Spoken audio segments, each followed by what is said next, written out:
The fluorescent lights in Dr. Martin's office hummed overhead, casting everything in a sterile white glow that made me feel like I was already in a hospital bed. My husband, David, sat beside me, his leg bouncing nervously as we waited for the doctor to return with my test results. We'd been in this office for what felt like hours, though it had probably only been 20 minutes. Time has a way of stretching when you're waiting for news that could change your entire life. "It's probably nothing," David had said in the car on the way over. "You're young, you're healthy. These things are always nothing."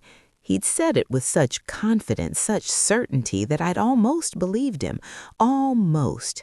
But there was something about the way Dr. Martin had called us in, the tone of her voice on the phone, that told me this wasn't going to be nothing. I'm Sarah, by the way, Sarah Chen, 32 years old, marketing director at a tech startup, wife to David for 8 years, and until 3 weeks ago, I thought I had my whole life figured out. We had the apartment in the city, the careers that were finally taking off, the kind of marriage that made our friends jealous. We were that couple who still held hands at dinner parties, who could finish each other's sentences, who talked about starting a family next year once we'd saved enough for the down payment on a house in the suburbs. All of that felt like a different lifetime ago as Dr. Martin walked back into the room, her expression carefully neutral in that way doctors have when they're about to deliver bad news. She sat down across from us, folding her hands on top of a manila folder that I assumed contained my fate. "Sarah, David, thank you for coming back in." And I felt David's hand find mine, squeeze it tight. "I am afraid I have some difficult news. Sarah, your biopsy results came back positive. You have stage 3 breast cancer." The words hit me like a physical blow. Stage 3, cancer. I heard David inhale sharply beside me, felt his hand go rigid in mine. The room seemed to tilt, and I had to focus on Dr. Martin's face to keep myself grounded in reality. This couldn't be happening. This wasn't supposed to happen to people like me. I did yoga 3 times a week. I ate organic. I'd never even smoked a cigarette. "What does that mean?" I managed to ask, my voice sounding strange to my own ears, like it was coming from somewhere far away. "Stage 3, what does that mean exactly?" Dr. Martin launched into an explanation about tumor size, lymph node involvement, treatment protocols. She talked about chemotherapy, radiation, possible mastectomy. She used words like aggressive and challenging, but also treatable and good prognosis if we act quickly. I tried to focus on those positive words, tried to cling to them like a life raft, but all I could think about was that I had cancer. I was 32 years old and I had cancer. "We'll need to start treatment immediately," Dr. Martin was saying. "I'd like to get you scheduled for a port placement next week, and we'll begin your first round of chemotherapy the following Monday. The next 6 to 8 months are going to be difficult, I won't lie to you about that. But Sarah, you're young, you're otherwise healthy, and we've caught this early enough that your chances of full recovery are very good." 6 to 8 months, half a year of my life gone, half a year of being sick, of fighting, of not knowing if I was going to live or die. I turned to look at David, needing to see something in his face that would tell me we were going to get through this together, that we'd face this the way we'd faced everything else in our marriage, as a team. But David wasn't looking at me. He was staring at his phone, which he'd pulled out of his pocket at some point during Dr. Martin's explanation. His face was pale, his jaw clenched so tight I could see the muscle jumping in his cheek.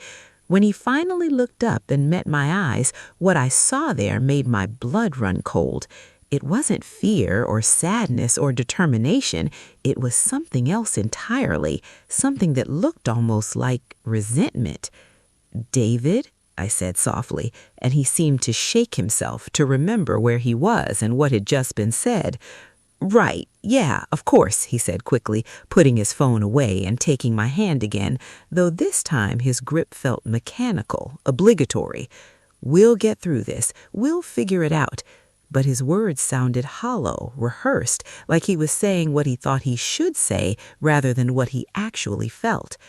Dr. Martin spent the next 30 minutes going over treatment options, survival rates, side effects, support resources. She gave us pamphlets and websites and phone numbers for counselors. She scheduled follow-up appointments and talked about putting together a care team.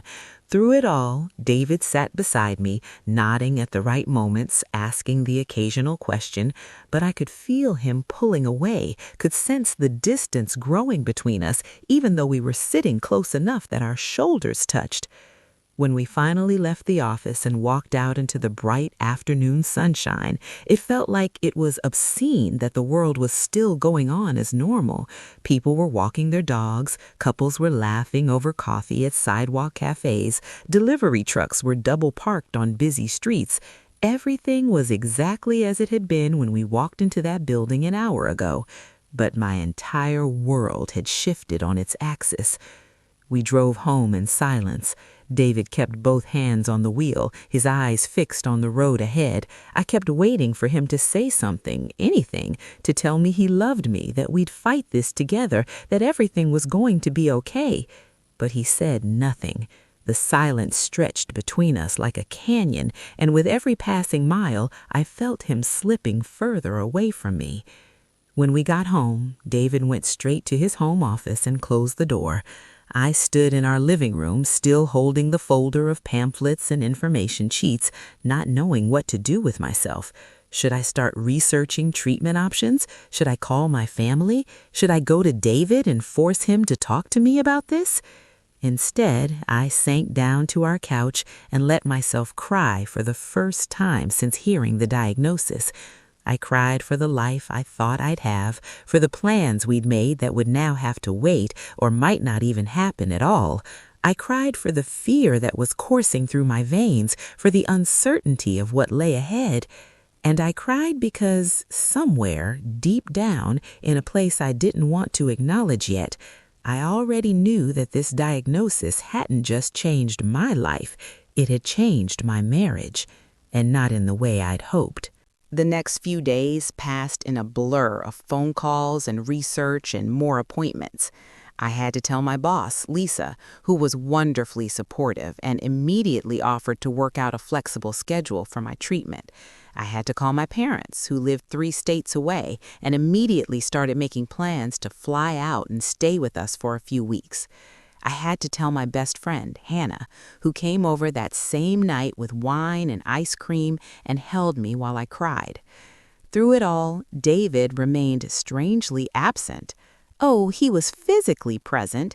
He came home from work at his usual time, ate the dinners I managed to throw together despite my churning stomach, slept in our bed at night, but emotionally, he might as well have been on another planet.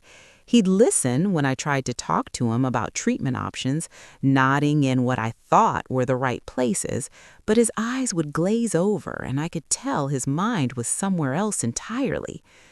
"David, are you even listening to me?" I finally snapped one evening, 3 days after the diagnosis. We were sitting at the dinner table, and I had been trying to explain what the oncologist had said about the chemotherapy protocol. "This is important. This is my life we're talking about."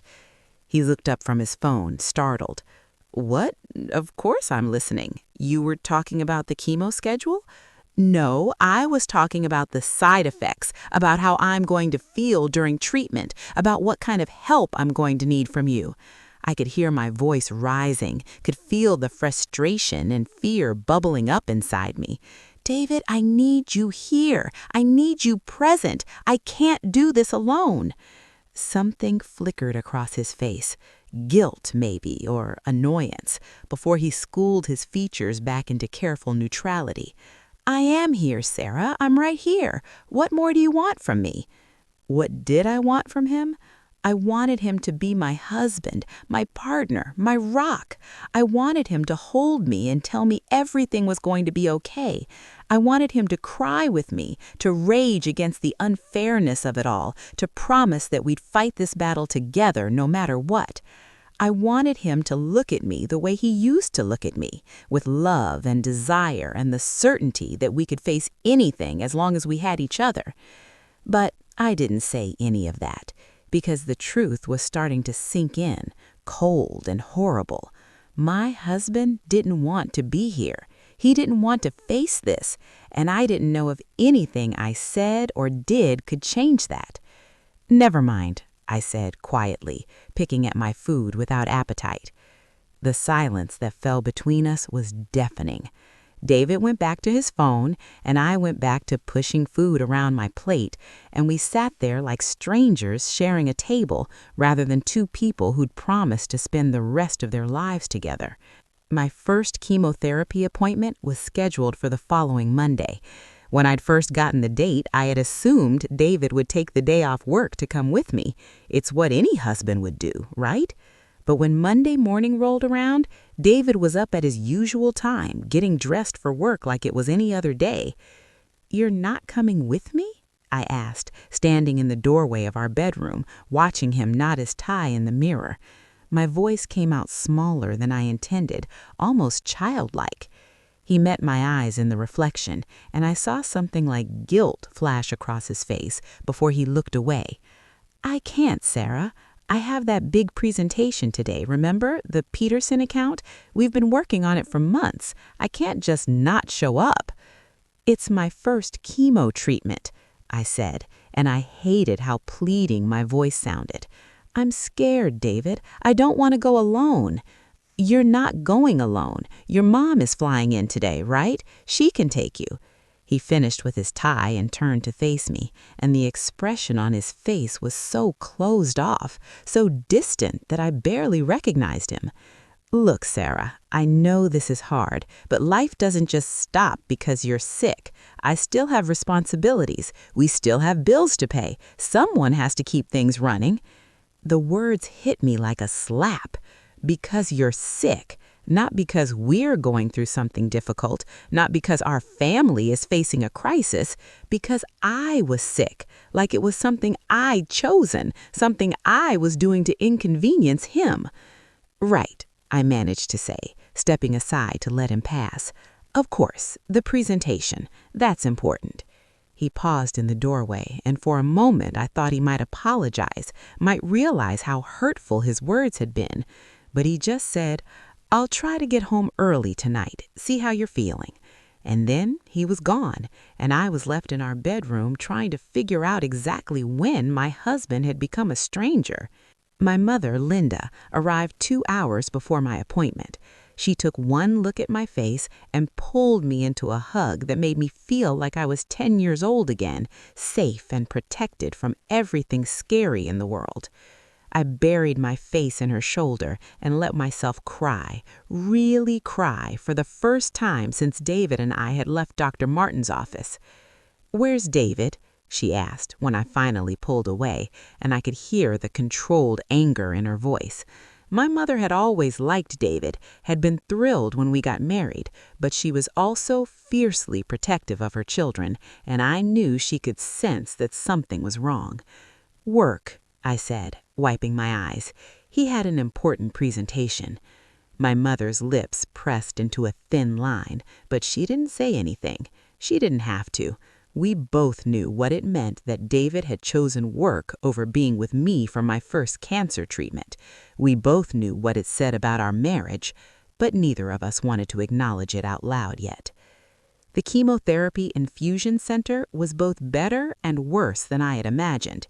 Better because it wasn't the cold, sterile hospital room I had pictured, but rather a large, bright space with comfortable recliners and warm blankets, and nurses who smiled and joked and tried to make the whole thing feel less terrifying.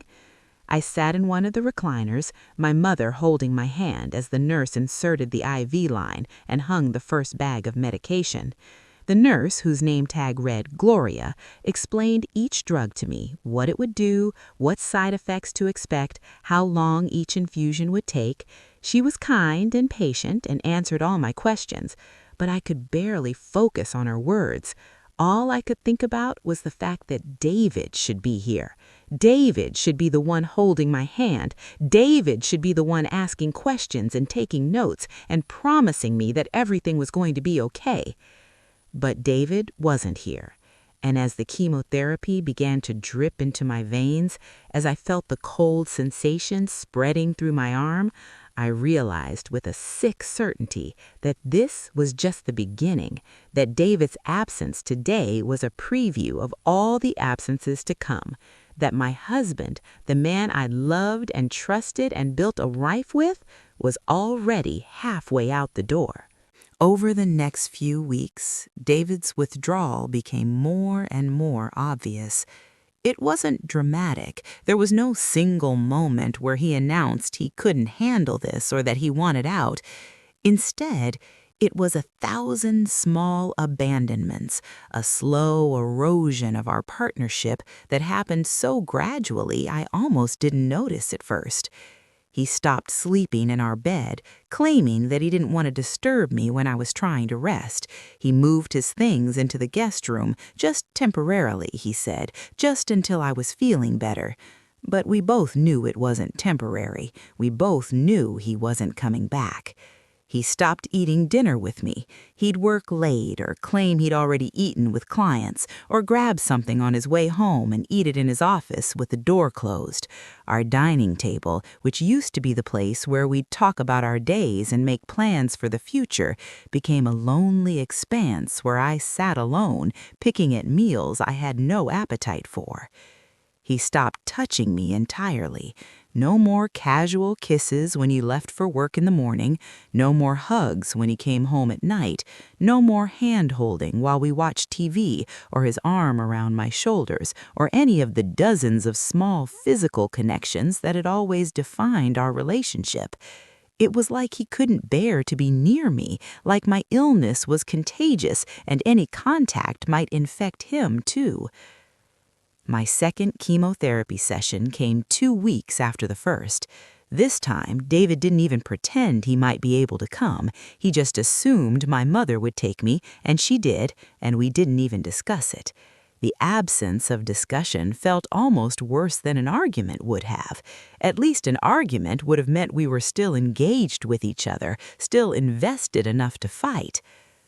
The side effects from the chemo were brutal. I was exhausted all the time, sleeping 12 or 14 hours a day, and still waking up feeling like I'd been hit by a truck. My hair started falling out in clumps in the shower, which I'd known would happen, but still felt devastating when it did. I stood there, watching my hair swirl down the drain, and felt like I was watching my identity disappear along with it. Hannah came over one afternoon with her clippers and a bottle of wine. "Let's just do it," she said. "Let's shave it all off. Take control of this one thing." So we did. We sat on the bathroom floor, drinking wine and crying and laughing as she buzzed my hair down to nothing. When we were done, I looked in the mirror and saw a stranger staring back at me, pale, gaunt, bald. I looked like a cancer patient. I looked sick. When David came home that night and saw my bald head for the first time, something shifted in his expression. It was only there for a second before he hid it, but I saw it. I saw the revulsion, the discomfort, the way his eyes slid away from me like he couldn't bear to look at me. He mumbled something about it looking fine and disappeared into his office, and I stood there feeling more alone than I'd ever felt in my life. My mother stayed for 3 weeks before she had to go back home to take care of my father, who had his own health issues. Before she left, she sat me down at the kitchen table and took my hands in hers. "Sarah, honey, I need you to hear this," she said, her voice gentle but firm. "What's happening with David? This isn't okay. The way he's treating you, the way he's abandoning you when you need him most, you don't have to accept this." "Mom, don't," I said, pulling my hands away. "He's just having a hard time processing everything. He'll come around." "Will he?" She looked at me with such sadness in her eyes. Sarah, I've watched him these past few weeks. He's not struggling to process. He's checked out. He's already gone, honey. The only question is when you're going to accept that. I wanted to argue with her, to defend my husband, to insist that she didn't understand. But deep down, I knew she was right. David was gone. He was living in the same house, sharing the same address, legally still my husband. But emotionally, mentally, spiritually, he'd already left me. I was fighting this battle alone, and I had been from the moment Dr. Martin said the word cancer. After my mother left, things got even worse. Without her there as a buffer, David and I had to face each other, and it became painfully clear just how far apart we drifted. We barely spoke. We moved around the apartment like ghosts, occupying the same space but never really connecting. I tried in those early weeks to bridge the gap. I'd ask him about his day, try to engage him in conversation, suggest we watch a movie together or order takeout from our favorite restaurant, but every attempt was met with monosyllabic responses and excuses. He was tired, he had work to do, he wasn't hungry, he'd already made plans to meet up with his friend Tom. Tom. I heard that name more and more frequently. David was spending a lot of time with Tom these days, going out for drinks after work, meeting up on weekends, taking those mysterious phone calls where he'd laugh and joke like he used to laugh and joke with me. I wondered if Tom knew what was happening at home, if David had told him about my diagnosis, about how he was handling it, or not handling it as the case may be. One night, about 6 weeks into treatment, I woke up around 2 a.m. feeling nauseous from the chemo. I stumbled out of bed and made my way to the bathroom, where I spent the next hour being violently ill. When I finally emerged, weak and shaking, I found David standing in the hallway outside the guest room, clearly awakened by the noise. "You okay?" he asked, and even in my miserable state, I noticed that he didn't move towards me, didn't offer to help. "No," I said honestly, too exhausted to pretend anymore. "No, David, I'm not okay. I'm sick and I'm scared and I'm doing this all alone and I'm not okay." He shifted uncomfortably, his arms crossed over his chest like a barrier between us. "What do you want me to do, Sarah? I can't make you not sick. I can't take this away." "I want you to be my husband." The words came out louder than I'd intended, echoing in the quiet apartment. David's jaw clenched, and for a moment I thought he actually might argue with me, might actually engage, but then he just shook his head and turned away, going back into the guest room and closing the door behind him with a soft click that somehow felt louder than a slam would have. I stood there in the hallway, swaying slightly from exhaustion and nausea, and felt something inside me crack. Not break, not yet, but crack, like ice on a frozen lake, the first sign that everything was about to give way beneath me. It was a Tuesday afternoon when my world finally fell apart completely. I remember the day clearly because Tuesdays used to be our day, David's and mine. We'd started the tradition years ago when we were first dating. No matter how busy we were, Tuesday nights were sacred. We'd order takeout, curl up on the couch, watch something mindless on TV, and just be together. It was nothing fancy, nothing expensive, just quality time with the person I loved most in the world. But like so many things in our marriage, that tradition had died along with my diagnosis. We hadn't had a Tuesday night together in nearly 2 months. I'd stopped suggesting it after the 3rd or 4th time David had made an excuse, claiming he was too tired or too busy or just not in the mood. On this particular Tuesday, I'd just come home from what had been one of my most brutal treatment sessions yet. The new drug cocktail they'd added was supposed to be more effective, but it was also much harder on my body. I'd spent the entire infusion fighting waves of nausea, and by the time Hannah drove me home, I could barely walk from the car to our apartment building. Hannah had offered to stay with me, but I'd sent her home, insisting I'd be fine. I'd taken my anti-nausea medication, changed into comfortable clothes, and was just settling onto the couch when I heard sounds coming from our bedroom. David's bedroom, technically, since he'd moved back in there after I claimed the guest room as my recovery space. Curious, David wasn't supposed to be home yet, I made my way down the hallway. The bedroom door was partially open, and through the gap I could see him moving around, pulling clothes from the closet and folding them into a large suitcase that lay open on the bed. My heart started pounding, a sick feeling rising in my stomach that had nothing to do with the chemotherapy. "David?" I pushed the door open wider, stepping into the room. "What are you doing?" He didn't turn around, didn't even pause in his packing, just kept methodically folding shirts, rolling socks, like he'd rehearsed this moment in his head so many times that it had become mechanical. "I'm packing," he said simply, and his voice was flat, emotionless, like he was commenting on the weather. "I can see that. I mean, why? Where are you going? Is it a business trip?" Even as I asked, I knew the answer. I could see it in the way he was packing, not just a few things for a quick trip, but everything.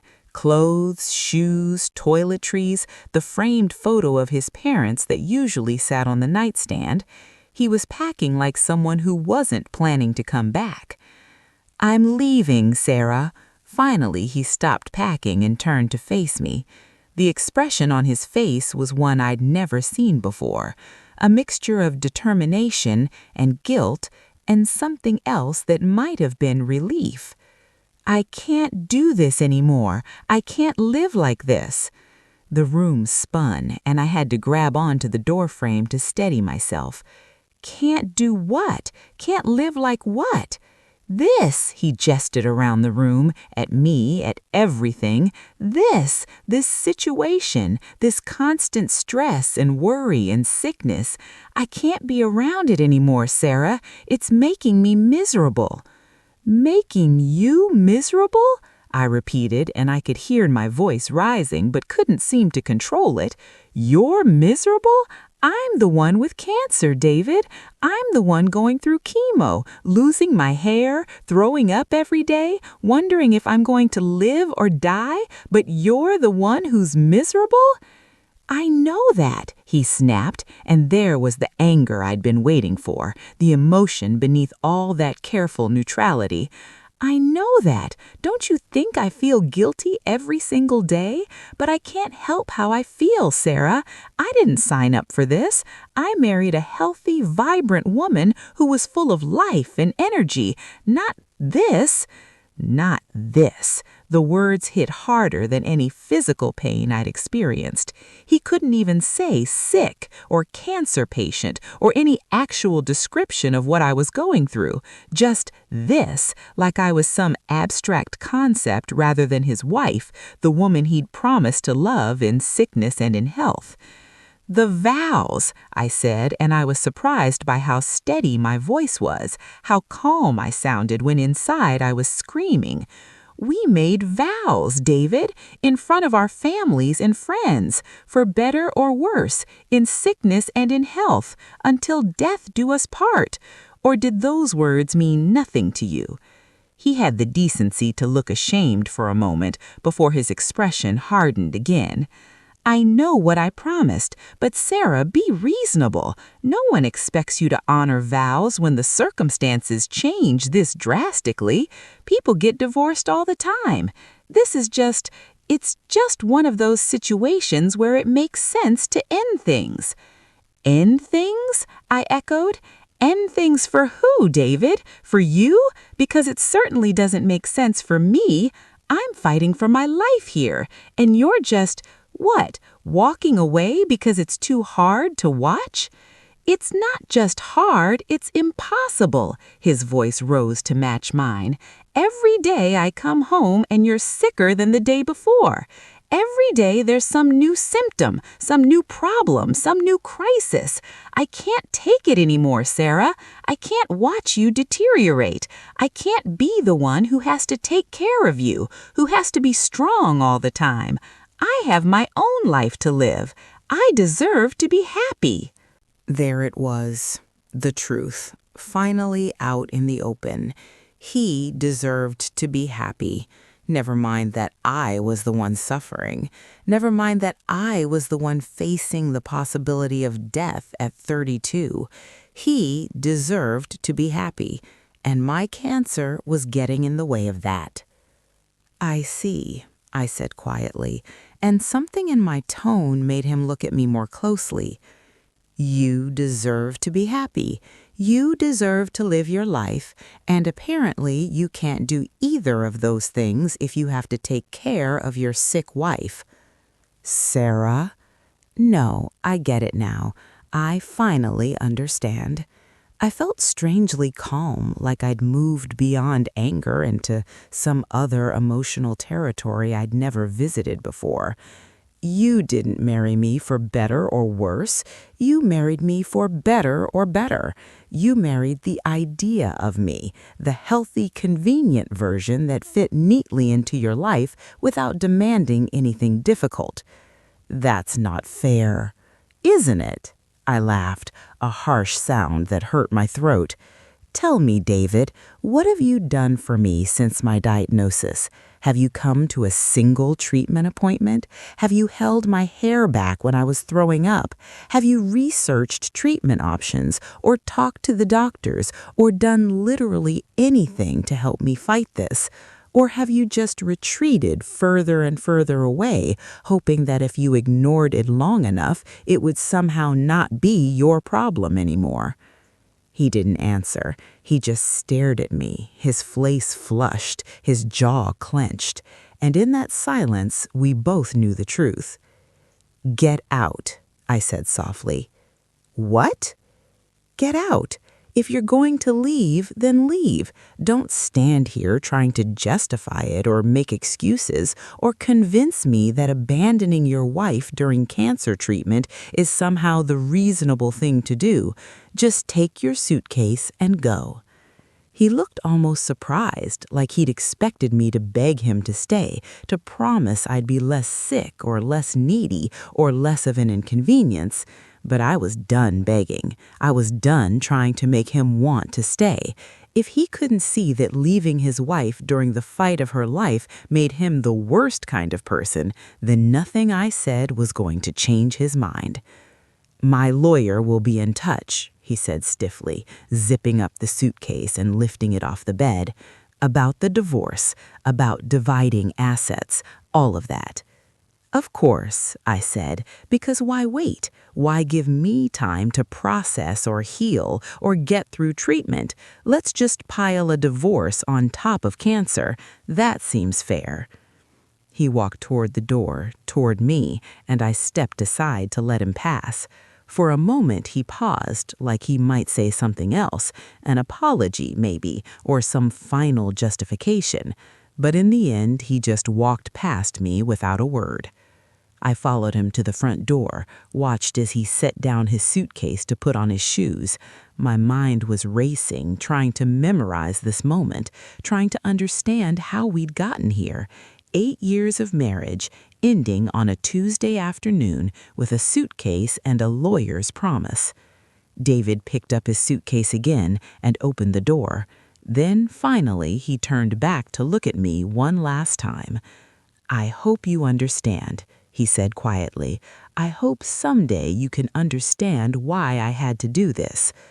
I understand perfectly, I said. You're a coward, you're weak, and when things got hard, when I needed you most, you ran away. I understand that completely. His face flushed red. You don't know what it's been like for me. You don't know how hard this has been. You're right, I said.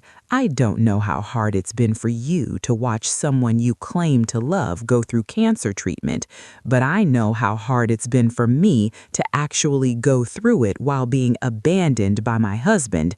So yeah, David, I think I win the Who's Had It Harder contest." He opened his mouth like he wanted to argue, then thought better of it. With a final shake of his head, he stepped through the doorway and into the hall. The door closed behind him with a soft click that sounded like the period at the end of a sentence. Final. Definitive. Done. I stood there for a long moment, staring at the closed door, waiting to feel something. Grief, maybe, or rage, or even relief. But I felt nothing, just a strange, hollow emptiness where my marriage used to be. Then slowly I walked back to the couch and sat down. And there, finally, the tears came. I cried for the life I'd thought I'd have, for the husband who'd turned out to be nothing like the man I'd married, for the loneliness of the fight ahead. I cried until I had no tears left, until I was empty and exhausted and numb. And then I picked up my phone and called Hannah. Because if I'd learned anything from the past few months, it was this. David might have left, but I wasn't alone. I had people who loved me, who'd proven their loyalty, who'd be there for me no matter what. They weren't the person I'd wanted to be there, but they were the people I needed. And maybe, just maybe, that would be enough. People talk about rock bottom like it's a specific place you reach and then immediately start climbing out of. But that's not how it works. Rock bottom isn't a destination, it's a process. It's waking up at 3 in the morning, too weak from chemo to get yourself a glass of water, lying there in the dark and realizing there's no one to call. It's sitting in the waiting room before your treatment, watching other patients with their partners or parents or friends, and knowing you'll be facing the nurses alone. It's signing divorce papers in a hospital bed while poison drips into your veins, the irony almost too bitter to bear. The week after David left was the hardest week of my life, and considering I was going through cancer treatment, that was saying something. I moved through the days in a fog of grief and nausea, unable to tell which feeling was making me sicker. Hannah stayed with me for those first few days, sleeping on the couch, making sure I ate and took my medications, just being there so I wouldn't have to face the empty apartment alone. "You don't have to be strong right now," she told me one night when I broke down crying over something as stupid as running out of milk. "You're allowed to fall apart. You're dealing with cancer and a divorce at the same time. Anyone would fall apart." But I couldn't afford to fall apart. I had treatment to get through, bills to pay, a life to somehow keep functioning despite everything falling apart. So I did what I had to do. I got up every morning even when I wanted to stay in bed forever. I went to my appointments even when every cell in my body screamed to give up. I put one foot in front of the other and kept moving, because what other choice did I have? My younger sister Maya flew in from Seattle 2 weeks after David left. I hadn't wanted to tell her what was happening. She was busy with her own life, her new job at a tech company, her boyfriend, but Hannah had called her anyway. Maya showed up at my door with 2 suitcases and a determination that reminded me of our mother. "I'm staying," she announced, pushing past me into the apartment before I could protest. "I already talked to my boss about working remotely for a while. You're not doing this alone, Sarah. I don't care what you say." I wanted to argue, wanted to insist I was fine and she should go back to her life, but the truth was I was drowning and Maya was throwing me a lifeline. So instead of arguing, I just hugged her and let myself be grateful that someone in my family was stepping up when my husband had stepped out. Maya became my rock over the next few months. She drove me to treatments, sitting with me through the long hours of infusion and holding my hand when the nausea got bad. She researched diet and exercise programs for cancer patients and made sure I was eating as well as I could manage. She dealt with the insurance company when they tried to deny coverage for a medication. She fielded calls from well-meaning friends and family members when I was too exhausted to talk. She even dealt with David's lawyer when the divorce papers started arriving. "He wants what?" I heard her yelling into the phone one afternoon while I was resting in bed. "Are you kidding me? He wants half the apartment she's been paying the mortgage on by herself for the past 2 months while also paying for cancer treatment? Tell your client he can go to hell." I smiled, despite everything. Maya had always been fierce, but now that fierceness was directed at protecting me, and I'd never been more grateful for my little sister. The divorce proceedings dragged on for months, adding an extra layer of stress to an already impossible situation. David wanted half of everything we'd built together: the apartment, the savings, even my retirement account. His lawyer argued that he was entitled to it, that the cancer diagnosis didn't change the laws around marital property. My lawyer, a sharp woman named Jennifer who'd been recommended by Hannah, argued back that abandoning your spouse during a life-threatening illness should absolutely affect the settlement.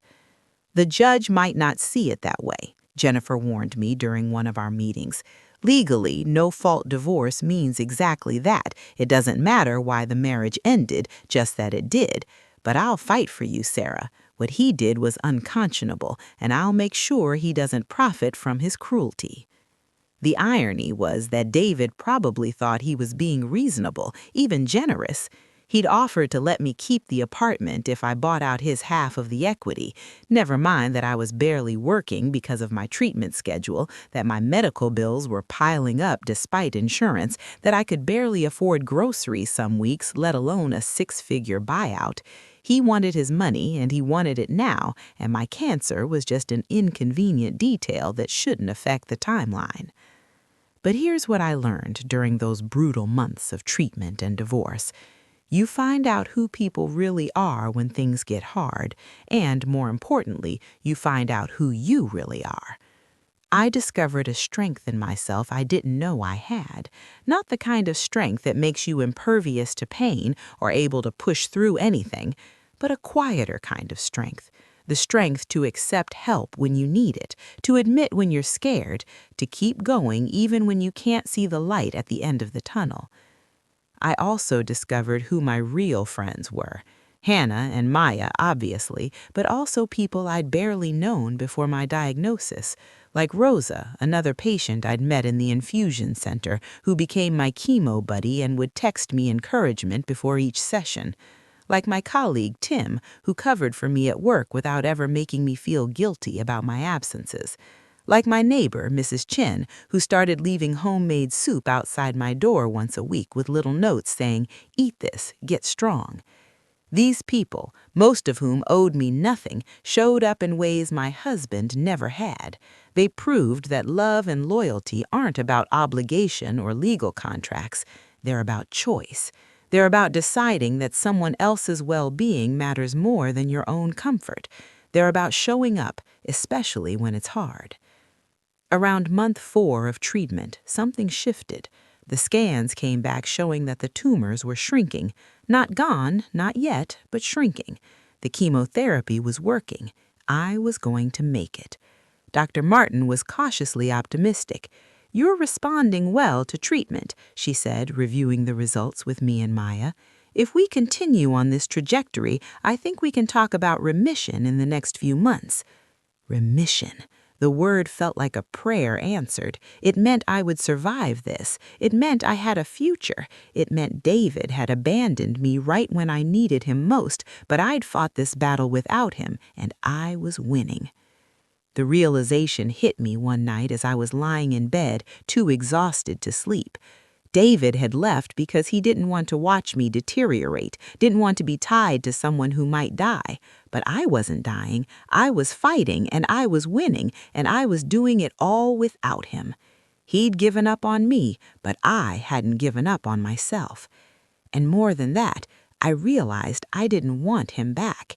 At first, in those early days after he left, I'd fantasized about him realizing his mistake and coming home. I'd imagined the apology he'd give, the way he'd beg for forgiveness, the second chance I'd graciously offer. But now, months later, I didn't want any of that.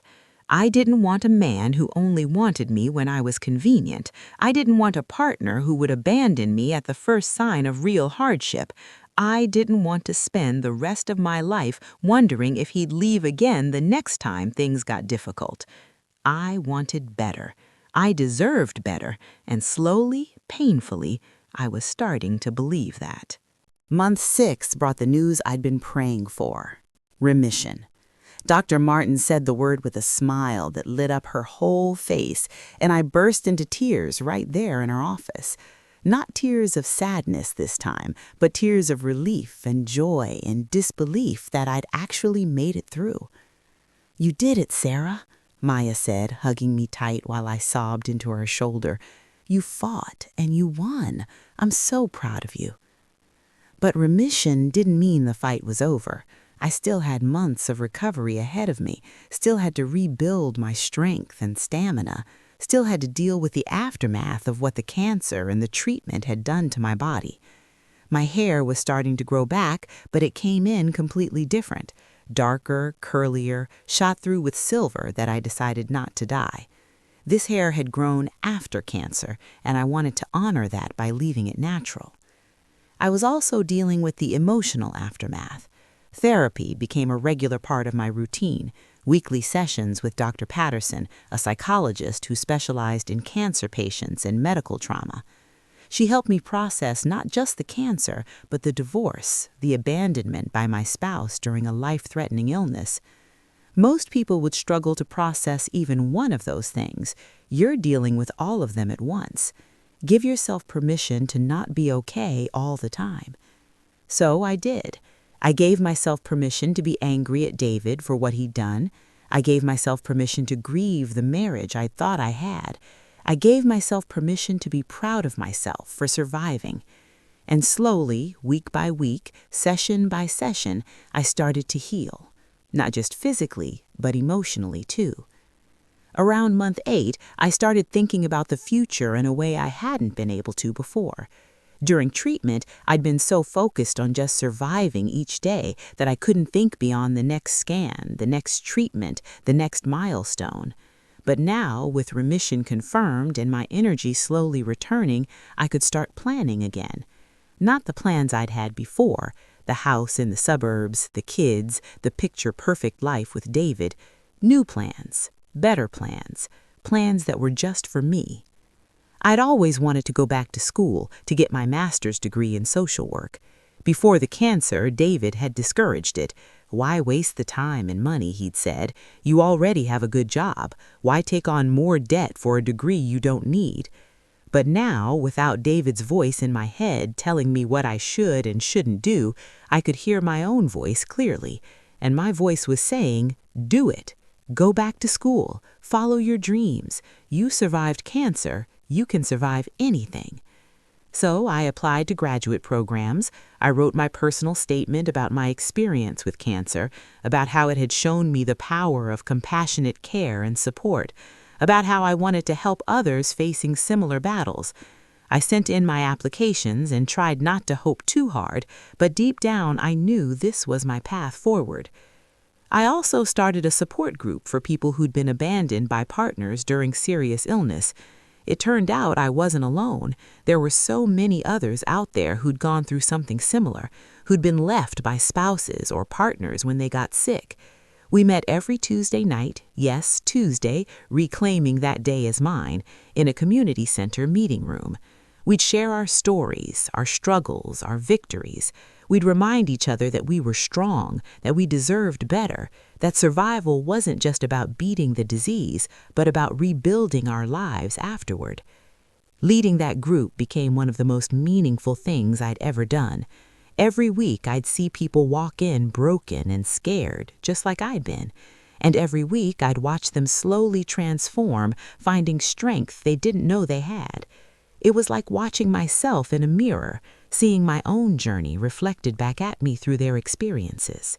The divorce was finalized around the same time I started the support group. The final settlement wasn't as bad as it could have been. Jennifer had fought hard for me, and the judge had been sympathetic to my situation. I got to keep the apartment, though I had to refinance to pay David his share of the equity. I kept most of my retirement account. He got the car and some of the savings. It wasn't fair, not really, but it was done. I was free. The day the divorce was finalized, Maya took me out to dinner to celebrate. "I know it's weird to celebrate a divorce," she said, raising her glass. "But honestly, good riddance. That man never deserved you." "He really didn't," I agreed, clinking my glass against hers. And I meant it. David had shown me exactly who he was when things got hard. And I was grateful, not for the pain he'd caused, but for the clarity his absence had given me. I now knew exactly what I wouldn't accept in a relationship. I knew what real love looked like because I'd seen it in Maya and Hannah and all the people who'd shown up for me. And I knew that I was strong enough to stand alone if I had to.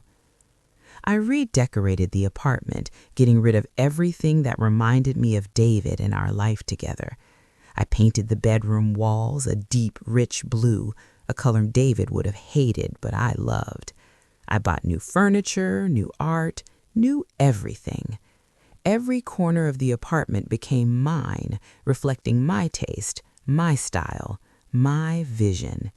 It was smaller than the house we'd planned to buy, but it was mine, all mine, and that felt like freedom. I also started taking care of myself in ways I never had before. I joined a gym with a program specifically for cancer survivors. I started doing yoga again. I took cooking classes and learned to make healthy meals that actually tasted good. I got regular massages and facials, treating my body with the care and respect it deserved after everything it had been through. Looking in the mirror became less painful. My hair, now about 3 inches long, framed my face in soft waves. The silver streaks caught the light and reminded me of everything I'd survived. My body was different too, thinner than before, with some scars from the port placement and other procedures. But when I looked at myself now, I didn't see a cancer patient or a divorced woman or someone who'd been abandoned. I saw a survivor. I saw someone strong. I saw someone I was proud to be. The acceptance letter from my top choice graduate program arrived on a rainy Thursday afternoon. I opened the envelope with shaking hands, hardly daring to hope. When I read the word congratulations, I screamed so loud that Mrs. Chin knocked on my door to make sure I was okay. "I got in," I told her, showing her the letter. "I got into graduate school." Mrs. Chin, who'd been bringing me soup for months now and had become a kind of surrogate grandmother, pulled me into a hug. "Of course you did. You're a fighter. You can do anything." And standing there in my doorway, acceptance letter in hand, I realized she was right. I could do anything. I had faced cancer and divorce and abandonment, and I'd come out the other side stronger. I'd rebuilt my life from nothing, and it was a better life than the one I had before. Not easier, maybe, but more authentic, more mine. Classes would start in the fall. I'd be a full-time student for the first time in a decade, balancing coursework with my part-time return to work and my continued recovery. It would be challenging, but I wasn't afraid of challenges anymore. I'd already faced the hardest thing I'd ever have to face. Everything else was just details. It was a Thursday evening, nearly a year after David had left, when my doorbell rang unexpectedly. I was working on a paper for one of my classes, my laptop open on the kitchen table, a cup of tea cooling beside me. Maya had moved back to Seattle a few months earlier, once she was confident I was stable and thriving on my own. I'd been living alone for the first time since my diagnosis, and I was surprised to find that I liked it. The solitude wasn't lonely anymore. It was peaceful. I wasn't expecting anyone, so I approached the door cautiously, checking the peephole first. What I saw made my heart stop. David. He looked terrible. That was my first thought, clinical and detached. He'd lost weight, his face was gaunt and pale, and there were dark circles under his eyes that made him look 10 years older than when I'd last seen him. His clothes, usually so carefully chosen and pressed, were rumpled. He looked like a man who hadn't been sleeping, who'd been carrying something heavy for too long. My second thought was, I don't have to open this door. I could pretend I wasn't home. I could look through the peephole until he left, and he'd never know I'd been here, so close but a world away. We were divorced. I owed him nothing. Not my time, not my attention, not even basic courtesy. But curiosity won out. After everything he'd put me through, I wanted to know why he was here. What could possibly bring him back to my door after all this time? I opened the door, but didn't step aside to let him in, just stood there in the doorway, blocking his entry, waiting for him to explain himself. "Hi," he said, and his voice cracked on that single syllable. "Sarah, hi." I didn't say anything, just looked at him, my face carefully neutral, giving him nothing. You look amazing," he continued, his eyes scanning my face, my body, taking in the changes, my longer hair, my healthy weight, the color back in my cheeks. "Really amazing. I heard you were in remission. That's great. I'm so happy for you." "What do you want, David?" My voice came out colder than I'd intended, but I didn't try to soften it. He didn't deserve soft. He flinched like I'd struck him. Can I come in? Can we talk?" "No, you can't come in. Say whatever you came to say, and then leave." He ran a hand through his hair, a nervous gesture I remembered from our marriage. Okay, fair enough. Sarah, I made a mistake. The biggest mistake of my life. I shouldn't have left. I shouldn't have abandoned you when you were sick. I was scared, and I was stupid, and I ran when I should have stayed. The words should have meant something. A year ago, they would have meant everything. But now, standing here, looking at this man who'd once been my whole world, I felt nothing. Not anger, not vindication, not even satisfaction. Just a vast, empty indifference. "Okay," I said. "Is that all?" "No." He stepped closer, and I saw tears in his eyes. "No, that's not all. Sarah, I've been thinking about you every single day, about us, about what we had. I know I screwed up. I know I hurt you in the worst possible way, but I've changed. I've grown. I've learned from my mistakes, and I want us to try again. I want to make it right." "You want to make it right," I repeated, slowly, letting the words hang in the air between us. "Tell me, David, exactly how do you propose to make it right? How do you make up for abandoning your wife during cancer treatment? How do you fix the damage you did when you left me to face death alone?" "I don't know," he admitted, and now the tears were falling freely down his face. "I don't know, but I want to try. Sarah, I'll do anything. I'll go to therapy. I'll prove to you that I've changed. Just give me a chance, please." "No." The word came out firm, final, no hesitation, and I felt something inside me settle, like a key turning in a lock. This was right. This was what I needed to do. "Sarah." "No," I said again. "I'm not interested in trying again. I'm not interested in your apologies or your promises or your tears. You had your chance, David. You had 8 years of marriage and a set of vows that explicitly covered this exact situation. And when it came down to it, when I needed you most, you chose yourself." "I was scared," he protested. "I didn't know how to handle it. I panicked. But I've had time to think, time to realize what I lost. You're the best thing that ever happened to me, Sarah. I was an idiot to let you go." "You didn't let me go," I corrected him. "You left me. You walked away while I was fighting for my life. And you know what? I'm glad you did." That stopped him. "What?" "I'm glad you left," I repeated, "because if you hadn't, I never would have learned what I was capable of. I never would have discovered how strong I am. I never would have built the life I have now, a life I actually love, by the way, a life that's mine, that I created, that doesn't depend on anyone else. But we could have that life together. We could build something new, something better." "No, David, we couldn't, because I'll never forget what you did. I'll never forget how you looked at me when I was sick, like I was a burden, like I was something disgusting you couldn't wait to get away from. I'll never forget waking up alone after treatment, throwing up alone, crying alone, while my husband was out living his best life because I was too inconvenient to deal with." "I'm sorry," he sobbed. "God, Sarah, I'm so sorry. I'll spend the rest of my life making it up to you if you'll let me." "But I don't want you to spend the rest of your life making it up to me," I said, and I felt how gentle my voice had become. Not gentle because I felt sorry for him, but gentle because I'd moved past anger into something clearer, something truer. "I don't want you in my life at all, David.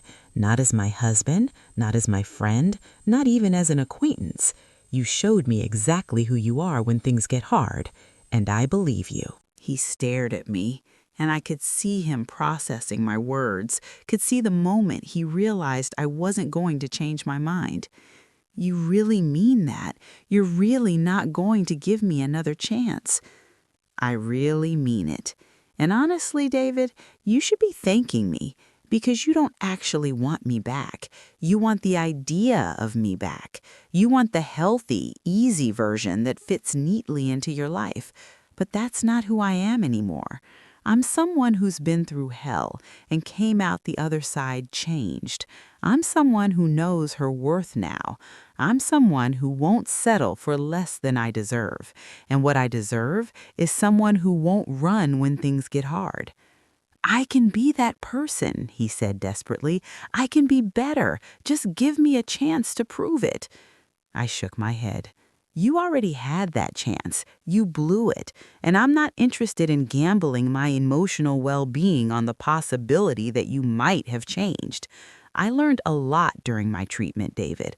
One of the things I learned is that actions matter more than words, and your actions showed me everything I need to know about who you are." I stepped back, my hand on the door, ready to close it. "I hope you find happiness, David. I really do. But you're not going to find it with me. Move on with your life. Find someone else. Just leave me alone." "Sarah, please." "Goodbye, David." I closed the door before he could say anything else. Through the wood, I could hear him standing there for a long moment. Then, finally, I heard his footsteps retreating, getting fainter and fainter until they disappeared completely. I stood with my back against the door, waiting for some emotional reaction. Guilt, maybe, for turning him away. Doubt about whether I'd made the right choice. Even some tiny bit of satisfaction at having rejected him the way he'd rejected me. But what I felt was peace. Pure, simple peace. I'd done the right thing. I'd stood up for myself, set boundaries, refused to accept less than I deserved. A year ago, I would have taken him back out of fear. Fear of being alone. Fear that no one else would want me. Fear that this was my only chance at love. But I wasn't that person anymore. I'd learned that being alone was better than being with someone who couldn't show up for you. I'd learned that I was enough, all by myself. I walked back to my kitchen table, sat down, and went back to work on my paper. My tea had gone cold, so I made another cup. My life continued, uninterrupted by David's attempt to re-enter it, and that felt exactly right. The days after David's unexpected appearance passed in a kind of surreal calm. I'd half expected to feel shaken by seeing him again, by having to reject him so firmly. But instead, I felt lighter, like I'd been carrying a weight I didn't even know was there and had finally set it down. I told Hannah about it over coffee the following weekend. We were sitting in our favorite cafe, the one we'd been coming to since before my diagnosis, and I recounted the whole encounter while she listened with increasingly wide eyes. He actually had the nerve to show up at your door? After everything he put you through, he thought you'd just take him back? Apparently, I said, taking a sip of my latte.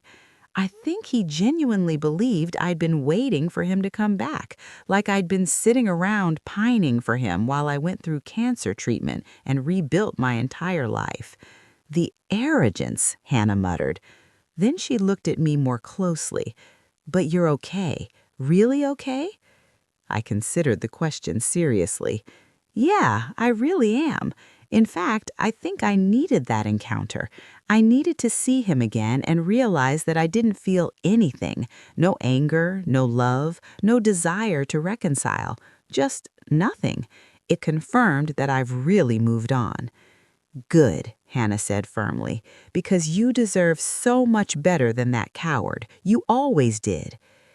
Graduate school was consuming most of my time and energy in the best way possible. My classes were challenging but fascinating, especially the ones dealing with medical social work and trauma-informed care. I felt like I'd found my calling. Every lecture, every reading, every case study resonated with my own experiences.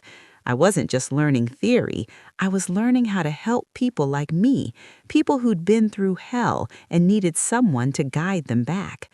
I'd also started an internship at the same hospital where I'd received my cancer treatment. Working in the oncology department felt like coming full circle.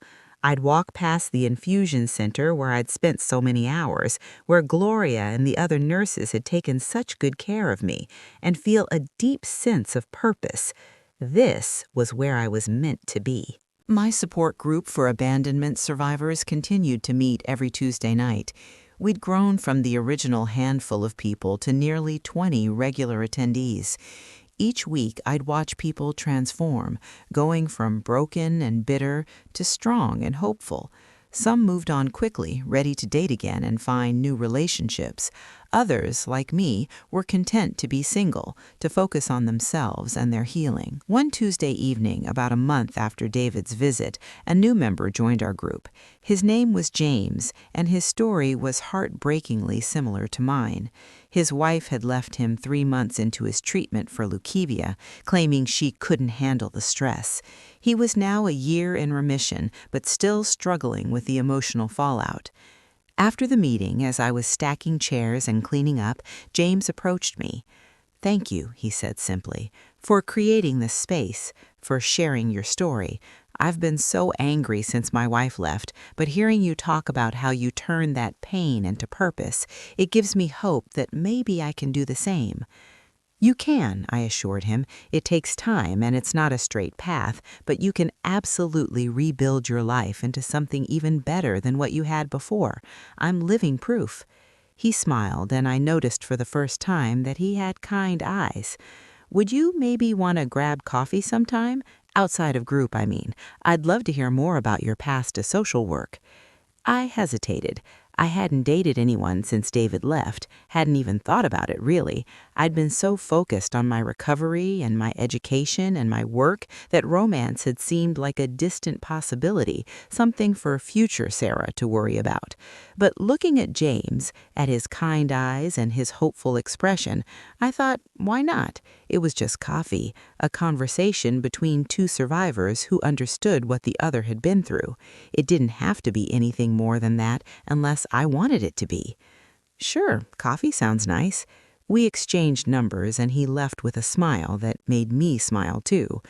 Walking to my car afterward, I felt something I hadn't felt in a long time. Hopeful about the future, not because of James specifically, I barely knew him, but because I'd just taken a small step toward opening myself up to possibility again, toward believing that maybe someday I could have a relationship with someone who would stay. My 1-year cancer-free anniversary came and went with a quiet celebration. Maya flew in for the weekend, and we had dinner with Hannah, my mother, who'd flown in too, and a few other close friends. We toasted to my health, to my strength, to the future. Dr. Martin had given me excellent news at my latest checkup.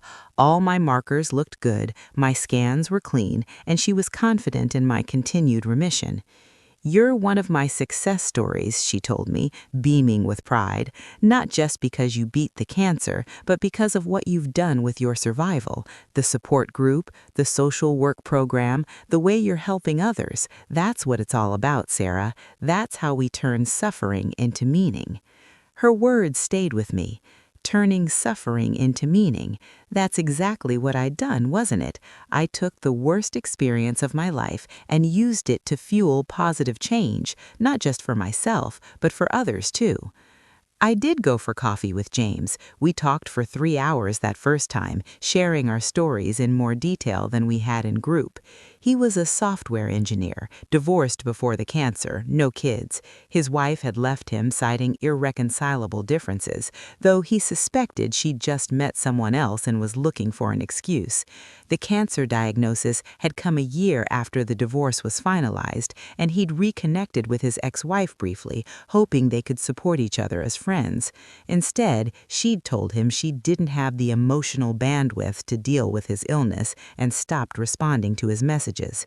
The abandonment hurt more than the divorce did. At least during the divorce, we could pretend it was mutual, that we'd just grown apart. But when she couldn't even be bothered to check in while I was going through chemo, that showed me who she really was. I understood completely. We talked about betrayal, about rebuilding trust, about whether either of us would ever be able to fully trust a partner again. We didn't have answers, but it felt good to ask the questions with someone who understood. Coffee became a regular thing. Then coffee turned into dinners. Then dinners turned into weekend hikes and movie nights and long conversations about everything and nothing. I was careful not to rush things, and James seemed to understand that. We were both healing, both learning how to be vulnerable again. There was no pressure, no expectations, just two people enjoying each other's company and seeing where it might lead. "I like that we're taking this slow," James said one evening as we walked through the park near my apartment. "After everything we've both been through, we deserve to do this right." "Agreed," I said, slipping my hand into his. It was the first time we'd held hands, and it felt both significant and completely natural. "We've got all the time in the world." And we did. We had time. We had our health. We had hard-won wisdom about what we wanted and what we wouldn't accept. We had the knowledge that we'd both survived the worst and come out stronger. Whatever happened between us, whether this relationship lasted or not, I knew I'd be okay, because I'd learned the most important lesson of all. I didn't need someone else to complete me. I was already complete, all on my own. 18 months after David had walked out, I heard through mutual friends that his life had taken some turns he hadn't anticipated. Apparently, karma had decided to pay him a visit. The Peterson account, the big presentation that had been more important than my first chemo appointment, had fallen through spectacularly. David had lost the client, and in the aftermath, his boss had made him the scapegoat for the entire debacle. He'd been demoted, his salary slashed, his reputation at the company damaged beyond repair. Tom, his best friend and drinking buddy, had turned out to be not such a good friend after all. Tom had been having an affair with David's girlfriend. Yes, girlfriend, he'd moved on quickly, and David had walked in on them together in his own apartment. The girlfriend was gone, Tom was gone, David was alone. I heard all of this from Hannah, who'd heard it from her boyfriend, who worked with someone who knew David. The details came to me third or fourth hand, like gossip always does, but the basic facts were clear. David's life had imploded. "I'm not going to lie," Hannah said. "Part of me feels like he got exactly what he deserved. He abandoned you when you needed him most, and now he's experiencing what it feels like to be abandoned." I took a sip of my wine, considering how I felt about David's misfortunes. A year ago, I might have felt vindicated, satisfied that he was getting his comeuppance. But now I just felt sorry for him. Not sorry enough to reach out or offer support, he'd lost that right forever, but sorry in the way you feel for any human being who's suffering. I don't think karma works the way people think it does, I said finally. It's not some cosmic justice system that punishes bad people and rewards good ones. Sometimes bad things happen to good people, and good things happen to bad people, and it's all just random. David made bad choices, and he's dealing with the consequences. That's not karma, that's just life. Hannah looked at me with something like awe. You've really moved past all the anger, haven't you? Past the need for revenge or vindication? I had to, I said simply. Staying angry was poisoning me. Every day I spent hating David for what he did was a day I couldn't fully embrace my new life, so I chose to let it go. Not for him, for me.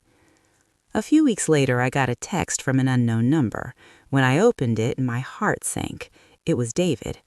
Sarah, I know you don't want to hear from me, but I'm in a really bad place right now and I don't have anyone else to turn to. Can we please talk just once? I stared at the message for a long time, my thumb hovering over the keyboard. Part of me, the part that remembered the man I'd fallen in love with all those years ago, wanted to respond, wanted to offer some kind of comfort or support. But the stronger part, the part that had been forged in the fire of his abandonment and my survival, knew better. I typed out a response. I'm sorry you're going through a difficult time, but I'm not the person you should be reaching out to. Please don't contact me again. Then I blocked his number before I could second-guess myself. It was harsh, maybe, but it was also necessary. David had made it very clear during my cancer treatment that partners weren't obligated to support each other during difficult times, that people could just walk away when things got hard. I was simply applying his own logic back to him. Besides, he wasn't his safety net, he wasn't his emotional support system, he wasn't anything to him anymore except an ex-wife who'd learned her worth the hard way.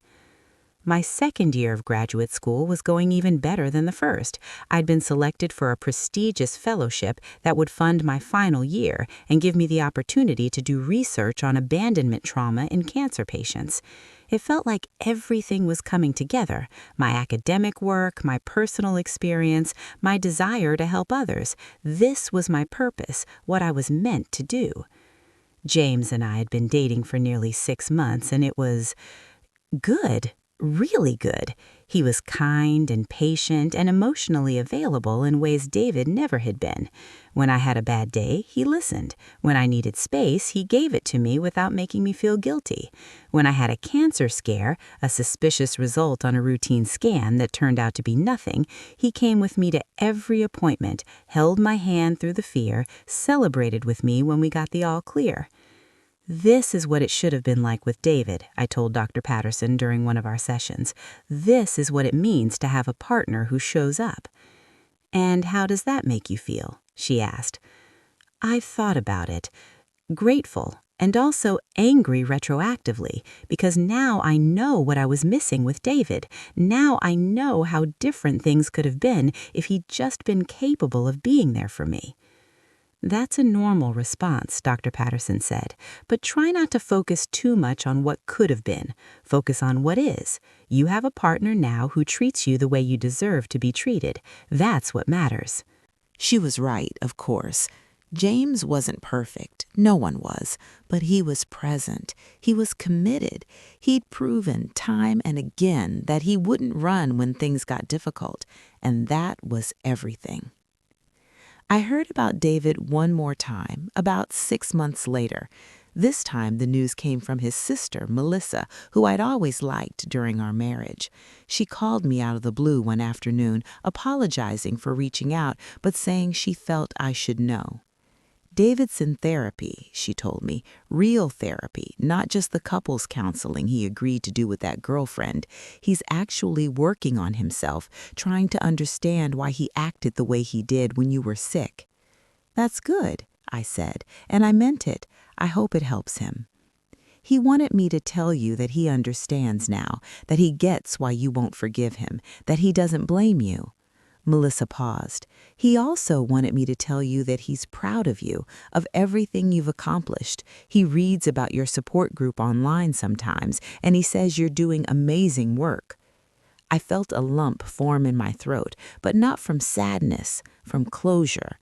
Thank you for telling me, Melissa. I appreciate it, but I don't think we need to stay in touch. I've moved on, and he should too. I understand, she said softly. Take care of yourself, Sarah. You too. After we hung up, I sat with the information for a while. David was in therapy. David understood. David was proud of me.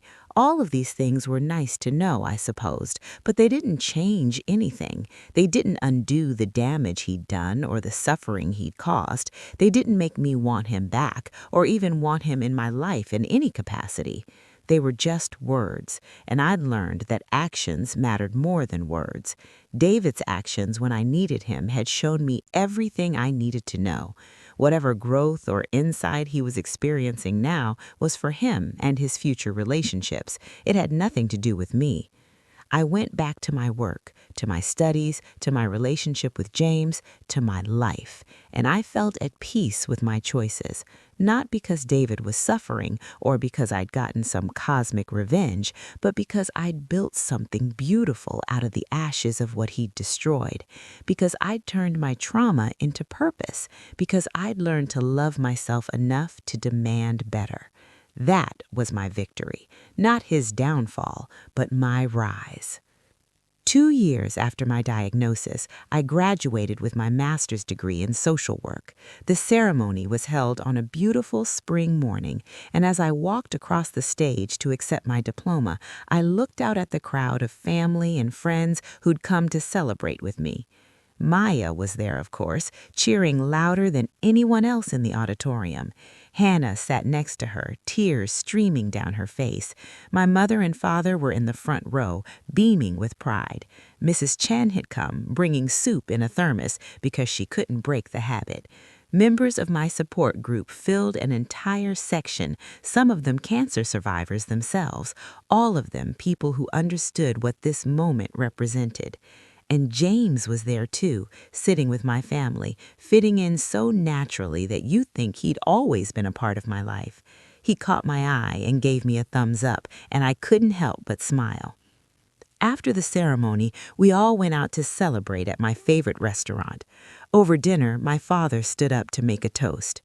"To my daughter Sarah," he said, his voice thick with emotion. 2 years ago, we got news that no family ever wants to hear. We were scared, we were angry, we didn't know if we'd ever see this day. But Sarah, you fought. You fought harder than anyone I've ever seen. And you didn't just survive, you transformed. You took the worst experience of your life and turned it into something that will help countless others. You are the strongest, most remarkable person I know, and I am so incredibly proud to be your father." Everyone raised their glasses, and I had to blink back tears. Looking around the table at all these people who loved me, who'd supported me, who'd proven their loyalty again and again, I felt overwhelmed with gratitude. This was my family, not just by blood, but because of choice, not just because we were related, but because they showed up. The following Monday, I started my new job at the hospital where I'd received my cancer treatment. I was hired as a medical social worker in the oncology department, and my first day felt like coming full circle. I walked past the infusion center where I'd sat through so many treatments, and Gloria, my favorite nurse, was there. "Sarah," she exclaimed, pulling me into a hug. "I heard you were joining the team. This is wonderful. These patients need someone who understands what they're going through, and there's no one better than you." My first patient was a woman named Jennifer, 35 years old, recently diagnosed with stage 3 breast cancer. As I sat down to meet with her, I saw my own fear and confusion reflected in her eyes. "I don't know how I'm going to do this," she said, her voice shaking. "I'm so scared, and my husband, he's trying to be supportive, but I can tell he's struggling. I'm terrified he's going to leave." I reached across the table and took her hand. I understand, I said, more than you know. I went through exactly what you're going through, and I'm here to tell you that you can survive this, not just the cancer, but everything that comes with it. You are stronger than you think you are. We talked for over an hour. I shared my story, not all of it, but enough to let her know I understood. I gave her resources, coping strategies, and most importantly, hope. By the time she left my office, she was standing a little straighter, her shoulders a little less hunched with fear. This was what I was meant to do. This was my purpose. Every patient I met, every person I helped felt like proof that my suffering hadn't been meaningless. I'd turned my pain into purpose, my trauma into transformation, and I got to do it every single day. That evening, James picked me up from work and took me out to dinner to celebrate my first day. We went to a quiet Italian restaurant, and over wine and pasta, I told him about Jennifer and how much the interaction had meant to me.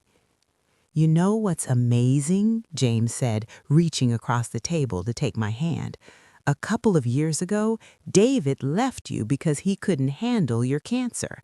And now, helping cancer patients is literally your career. You turned his abandonment into your calling." I'd never thought about it that way, but he was right. David's absence had forced me to find my own strength, to discover what I was capable of, to build a life around helping others the way I'd been helped. In a twisted way, his abandonment had been the catalyst for everything good in my life now.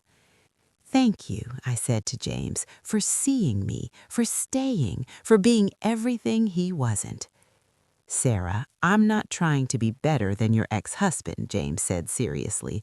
"I'm just trying to be the partner you deserve, the partner you should have had all along."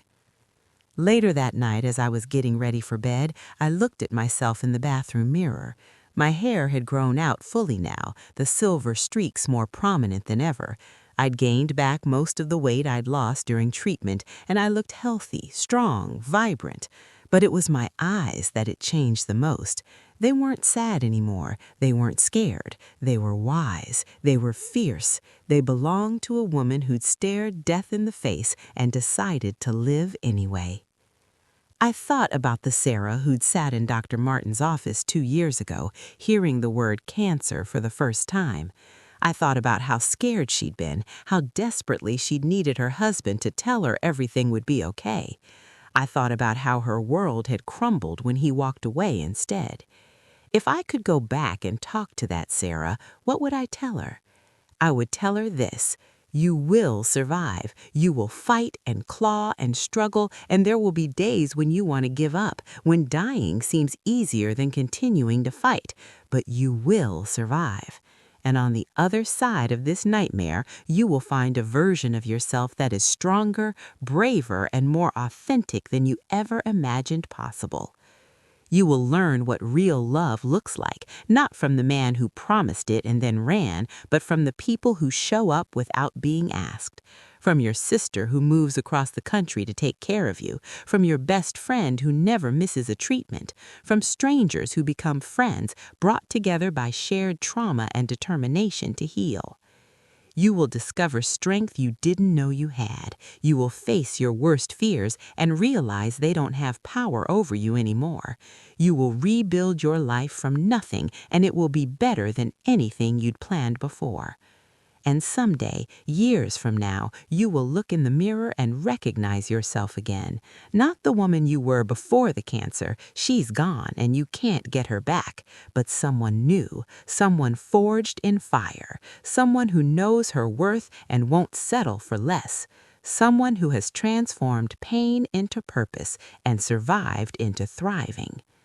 Sometimes the worst thing that happens to you becomes the doorway to your best life, not because the bad thing was good, but because you were strong enough to walk through that doorway and build something new on the other side. David thought he was walking away from a burden. What he was actually walking away from was the opportunity to be part of something extraordinary, my transformation, my growth, my survival. That was his loss, not mine. Because I didn't just survive cancer, I survived his abandonment, I survived divorce during chemotherapy, I survived the loneliness and the fear and the grief, and I came out the other side not just intact, but better, stronger, more myself than I'd ever been. The greatest gift David ever gave me was walking away because his absence forced me to find who I was when I couldn't rely on anyone else. It forced me to discover my own strength, my own resilience, my own capacity for survival. It forced me to build a life that was entirely, beautifully, authentically mine. So here I am, 2 years after the diagnosis that changed everything.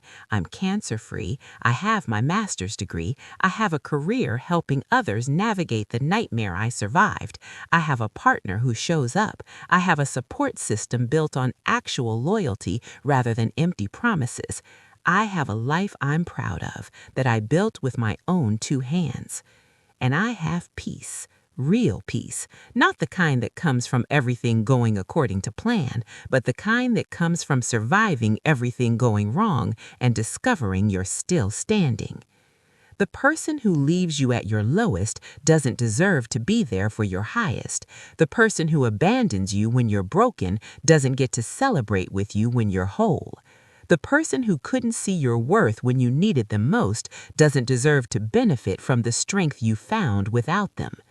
Sometimes the greatest gift is someone walking away because their absence creates the space for you to become who you were always meant to be.